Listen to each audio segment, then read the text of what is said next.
Permisi Mbak, Oh, iya? boleh minta waktunya sebentar? Oh iya boleh. Sebelumnya nama Mbak siapa? Lalu sekarang kerja apa kuliah? Oke, perkenalkan nama saya Volin Fisya Handini. Saat ini saya sedang berkuliah di Universitas Islam Negeri Syekh Nurjati Cirebon.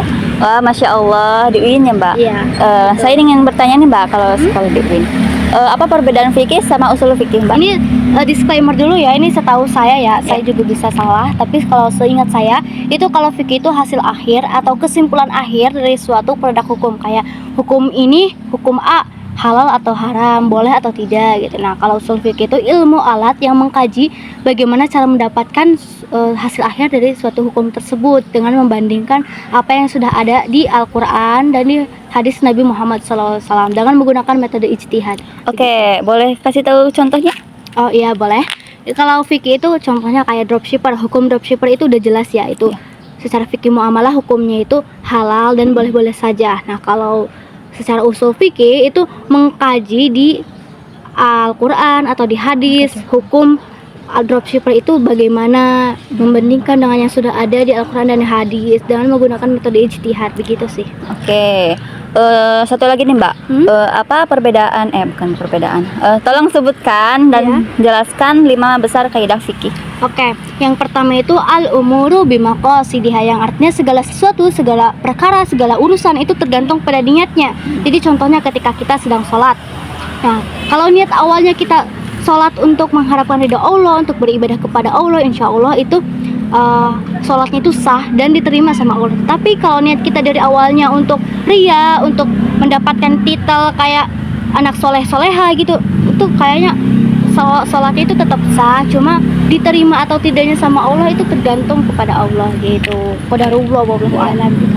Yang kedua itu al-yaqinu la yuzalu bi syakki, yang artinya itu keyakinan itu tidak dapat dihilangkan oleh keraguan-raguan. Contohnya ketika saya sudah wudhu nih, terus mau ke kampus lah, kan saya dari rumah ke kampus 1 jam. Nah, tetapi pas sampai di kampus saya itu kurang yakin apakah tadi wudhu saya tetap masih sah apa sudah batal di perjalanan. Tetapi keyakinan saya akan wudhu saya itu masih sah lebih kuat, lebih besar dibandingkan keraguan-raguan saya. Maka hukum asalnya wudhu saya itu tetap sah dan tidak batal gitu. Yang ketiga ada al-masyaqqatu tajlibut taysir. Taysir yang arti itu kesulitan mendatangkan kemudahan. Contohnya itu ketika saya nih mau wudhu tetapi di daerah saya kurang ada sumber air bersihnya gitu, maka wudhunya kan bisa pakai botol aqua atau bisa dengan debu yang ada.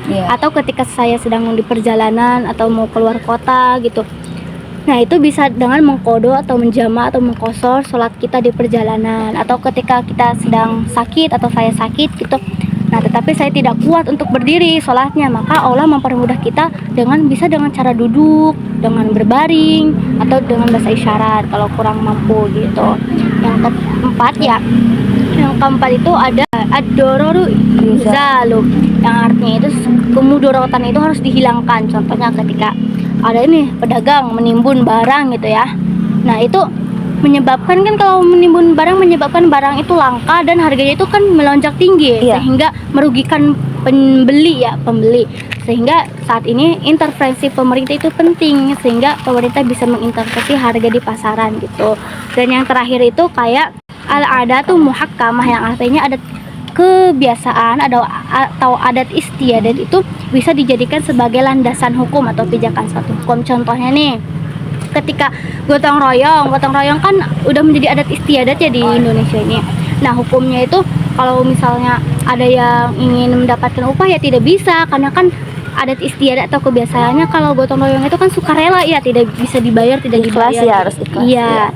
Nah, itu jadi itu kalau ada yang meminta itu ya nggak bisa gitu, kecuali emang kalau orang tersebut emang dipekerjakan dengan gaji sekian, dengan jangka waktu sekian yang sudah disepakati, nah itu boleh meminta hak atau upahnya gitu. Itu sih setahu saya.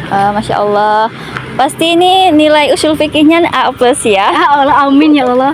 Ini ya, amin. Penjelasannya itu sangat mudah dipahami gitu. Alhamdulillah ya. Semoga lancar-lancar ya Mbak kuliahnya. Terima kasih waktunya Mbak. Terima kasih. Assalamualaikum. Waalaikumsalam.